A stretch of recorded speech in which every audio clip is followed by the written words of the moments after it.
좋은 날입니다. 3월 14일 GT 묵상에 함께 하신 여러분 환영하고 축복합니다. 오늘은 에스더 8장 14절에서 9장 4절 말씀으로 구원의 날이란 제목으로 하나님 말씀 나누겠습니다. 본문 말씀 함께 읽어봅니다. 왕의 어명이 매우 급함에 역졸이 왕의 일에서는 준말을 타고 빨리 나가고 그 조서가 도성 수산에도 반포되니라. 모르드게가 푸르고 흰 조복을 입고 큰 금관을 쓰고 자색하는 배 겉옷을 입고 왕 앞에서 나오니 수산성이 즐거이 부르며 기뻐하고 유다인에게는 영광과 즐거움과 기쁨과 존귀함이 있는지라. 왕의 어명이 이르는 각 지방 각 읍에서 유다인들이 즐기고 기뻐하여 잔치를 베풀고 그날을 명절로 삼으니 본토 백성이 유다인을 두려워하여 유다인 되는 자가 많더라.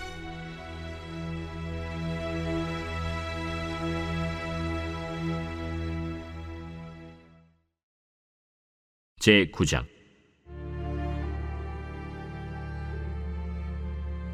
아달월 곧 12째 달 13일은 왕의 어명을 시행하게 된 날이라. 유다인의 대적들이 그들을 제거하기를 바랐더니 유다인이 도리어 자기들을 미워하는 자들을 제거하게 된 그날에 유다인들이 아하수에로 왕의 각 지방 각 읍에 모여 자기들을 해하고자 한 자를 죽이려 하니 모든 민족이 그들을 두려워하여 능히 막을 자가 없고 각 지방 모든 지방관과 대신들과 총독들과 왕의 사물을 보는 자들이 모르드게를 두려워하므로 다 유다인을 도우니 모르드게가 왕궁에서 존귀하여 점점 창대함에 이 사람 모르드게의 명성이 각 지방에 퍼지더라. 먼저 오늘 14절에서 17절까지의 말씀을 보면요, 하나님은 공평과 정의로 통치하시는 분이시구나 라는 것을 우리는 알 수 있습니다. 우리는 지난 시간에 하만이 계략을 세웠지만 심판받음을 배웠습니다. 하만은 죽었어요. 그런데 중요한 것은 무엇입니까? 여전히 이스라엘을 향한 위협적인 날, 이스라엘이 도륙당할 수밖에 없는 그 법은 유효하다는 사실이에요. 이것은 아직 유효합니다. 그런데 모르드게와 그리고 에스더가 또 다른 왕의 공문을 작성했고 그것을 반포했습니다. 어떤 내용입니까? 유다인을 멸하는 그날에 유다인도 자신을 공격하는 민족들을 대항할 수 있고 자기를 공격하는 원수들을 향해서 공격할 뿐만 아니라 그들의 가산을 빼앗아 올 수도 있다라고 하는 그러한 법령을 유대인에게도 방어할 수 있고 공격할 수 있는 법령이 선포된 것입니다. 자, 그런데 중요한 게 뭐라고 했습니까? 현재 왕 후 에스더가 유대인이라는 사실과 왕 다음으로 두 번째 권세를 가진 자가 모르드게인데 이 사람이 유대인이라는 사실이에요. 그러니까 많은 민족들이 있을지라도 그 민족의 대신들이 다 모르드게의 눈치를 볼 수밖에 없었고 아양을 부릴 수밖에 없는 그런 상황이 된 것이죠. 그러니 누구도 이스라엘을 공격할 수가 없고 이스라엘이 자기를 대적하려는 자들을 공격할 수 있는 그런 상황이 된 것입니다. 위기가 있었지만 그것이 이제는 기회가 되었다. 나를 대적하고 나를 원망하고 나를 공격하고 나를 넘어뜨리려고 하는 그 세력들에 대해서 반격할 수 있는 그런 기회가 주어진 것입니다. 자, 이런 상황에 15절 말씀을 보니까요, 모르드게에 대해서 이야기를 하고 있는데 모르드게는 영화로운 옷을 입게 되고 큰 금관을 쓰게 되고 왕에게 나아갑니다. 수산성 안으로 들어가게 되는 거예요. 그러자 그 수산궁 안에 있는 사람들, 많은 백성들이 뭐라고 합니까? 영광과 즐거움과 기쁨과 존귀함이 그 성 안에 울려 퍼졌더라라고 기록하고 있습니다. 자, 이 부분에서 우리가 매우 중요한 것을 알게 되는데 하나님이 이 모든 것을 보이지 않는 손길로, 보이지 않는 하나님의 개입으로, 보이지 않는 하나님의 은총으로 말미암아 되어진 것인 줄로 믿습니다. 자, 이것이 굉장히 중요한 부분이에요. 악인들이 득세할 때는 어땠습니까? 하만이 악한 법령을 세웠을 때 혼돈이 왔어요. 정말로 많은 백성들 가운데 두려움이 찾아오게 되었고 어두움이 가득하고 혼란스러운 시대가 되었습니다. 그런데 하나님의 뜻을 따르는 하나님의 사람들이 득세하기 시작합니다. 의인들이 득세하기 시작하는 거예요. 모르드게도 그렇고요. 에스더도 그렇습니다. 그러자 백성들이 기뻐하고 즐거워하고 빛의 나라와 같이 정말로 행복하고 영화로운 나라가 세워지고 있구나라는 것을 볼 수 있게 되는 것이죠. 눈에 보이지 않지만 또 우리가 손으로 느낄 수 없지만 살아계신 하나님께서는 역사하시고 하나님 자신이 세우시는 그 질서 위에 공평과 정의가 흐르게 하신다라는 사실이죠. 여러분, 우리의 교회에 또 우리의 가정에 여러분들이 서 있는 그 일터 가운데에 이런 하나님의 공평과 정의가 흘러갈 수 있는 것이 하나님이 원하시는 것일 것입니다. 그러기 위해서는 우리가 에스더와 같은 결단, 그리고 모르드게와 같이 우선순위에 있어서 하나님 앞에 설 줄 아는 그런 지혜로운 분별력, 이것이 우리에게 있어야 되는 줄로 믿습니다.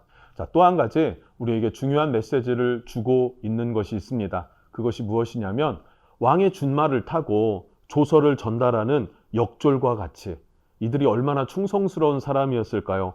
준말을 타고 인도에서부터 구스까지 달려가서 이 왕의 조서를 전달해야 합니다.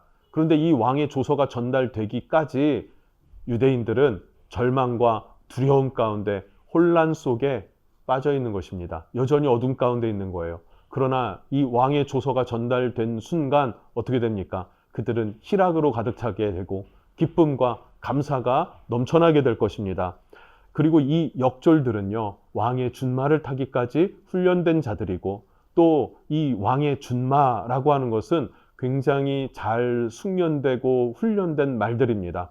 힘들어도 견뎌내면서 끝까지 달려갈 수 있는 말들, 이것을 또한 전달하는 이 왕의 전령들, 역졸들, 여러분, 이들이 전하는 이 메시지는 복음이었습니다. 마찬가지로 이 시대의 교회와 성도들은 예수 그리스도로부터 받은 사명이 있습니다. 무엇입니까? 복음을 전파하는 것, 복음을 전달하는 것입니다. 여러분, 우리가 이 성경에 기록된 역졸과 같이 왕의 준말을 타고 전심으로 나아가서 거침없이 나아가 복음을 담대히 전할 수 있는 그런 믿음의 성도들로 일어날 수 있었으면 좋겠습니다. 자, 마지막으로 9장 1절에서 4절까지의 말씀을 보면 대적의 심판과 그리고 존귀하게 세워지는 모르드게의 모습을 보게 되죠. 자, 먼저 9장 1절을 말씀을 보면 아달월 곧 둘째 달 13일은 왕의 어명을 시행하게 된 날이라 유다인의 대적들이 그들을 제거하기를 바랐더니 유다인이 도리어 자기들을 미워하는 자들을 제거하게 된 그날에 라고 말하고 있어요. 유다인들을 죽이려고 했었던 세력들이 참 많았습니다. 유다인들을 싫어하는 사람들, 대적하는 자들이 너무나 많았어요. 그래서 제거하려고 하는 사람들이 있었는데 도리어 어떻게 되었다고 합니까? 유다인들이 도리어 자기를 미워하는 자들을 제거하게 된 그날이다 라고 말하고 있어요. 하나님께서는요, 역전을 주셨습니다. 그리고 승리케 하셨습니다. 그리고 2절에 이어서 보면 모든 민족들이 유대인을 두려워하게 되었다라는 것이죠. 왜 그렇습니까? 왕후 에스더와 그리고 2인자로 세워진 모르드게 때문에 그렇습니다. 그들의 눈치를 보지 않을 수 없는 것이죠. 이어서 또 3절, 4절 말씀에는 특별히 각 지방의 대신들과 총리들은 모르드게를 두려워해서 유다인들을 돕기 시작하는 거예요. 친 유다가 된 것입니다. 다들 죽이려고 하고 공격하려고 하던 그런 자들도 마음을 돌이켜서 이스라엘 사람들을 위하게 되었다라고 해요. 그리고 4절 말씀에 이렇게 기록합니다. 모르드게가 왕궁에서 존귀하여 점점 창대함에 이 사람 모르드게의 명성이 각 지방에 퍼지더라. 아멘. 여러분, 모르드게가 어떻게 됩니까? 존귀한 자가 됩니다. 창대해집니다. 그 명성이 퍼져나가기 시작하더라라는 거예요. 이것이 어디에서부터 시작됐는지 우리는 다시 한번 기억하면 좋겠습니다. 어디에서부터 시작됐습니까? 자신과 자기 민족이 멸망당할 위기에 처했을 때 모르드게의 행동을 기억하십니까? 하나님 전에 나아간 거예요. 하나님 앞에 무릎을 꿇고 울부짖으며 머물렀던 것입니다. 왕후 에스더가 옷을 보내면서 이 옷을 갈아입고 왕궁으로 들어와서 다시 일을 하라라고 권면했지만 그 옷까지도 거절하고 받지 않았습니다. 그리고 무엇을 한 것입니까? 하나님 앞에 머물렀더라라는 거예요. 에스더도 심지어 의지하지 않고 오직 하나님께만 매달렸던 그런 모르드게, 그 사람을 하나님께서 존귀하게 세우시고 창대하게 하시고 그 명성이 점점점 퍼져나가도록 축복하셨다라는 것입니다. 그런데 그 반대였던 하만은 어떻게 됩니까? 저주받게 되었다 하는 것이 성경의 이야기죠. 자, 여러분 복음서에 보면 이런 말씀들이 계속 반복됩니다. 자기를 높이는 자는 낮아지고 자기를 낮추는 자는 높아지리라 라는 말씀이죠. 바로 겸손하게 자기를 낮출 줄 알았던 모르드게, 그를 하나님께서 높이니까 이런 영광스러운 인물이 되었다라는 것입니다. 야고보서 4장 10절에는요. 주 앞에서 낮춰라. 그리하면 주께서 너희를 높이시리라. 겸손하라는 거예요. 나를 낮추라는 거예요. 우리가 낮아진다는 게 무엇입니까? 겸손하다는 것이 무엇입니까? 하나님을 의지하는 것이 겸손한 것이고 하나님께로 나아가는 것이 자기를 낮추는 것입니다. 베드로전서 5장 6절에도 하나님의 능하신 손 아래에서 겸손하라. 때가 되면 너희를 높이시리라. 아멘. 하나님께서는요, 자기를 낮추고 주님을 높이는 자, 주님을 의지하는 자, 주님 앞에서 나는 할 수 없습니다라고 낮출 수 있는 그런 겸손한 자, 하나님은 때가 되면 반드시 높이신다고 약속하셨는데 바로 모르드게가 그렇게 높아진 자가 되었다고 그 약속이 성취됨을 보게 됩니다. 이와 같이 저와 여러분이 믿음으로 주님을 의지하고 겸손해져서 낮아지고 또 주님께서 우리를 높이시는 놀라운 일이 경험되었으면 좋겠습니다. 하만은 자기 스스로를 높이려고 애썼어요. 그러다가 추하게 추락하고 그렇게 저주받은 인생으로 생을 마감하게 된 것이죠. 여러분, 큰 교훈이 될 수 있기를 주님의 이름으로 축복합니다.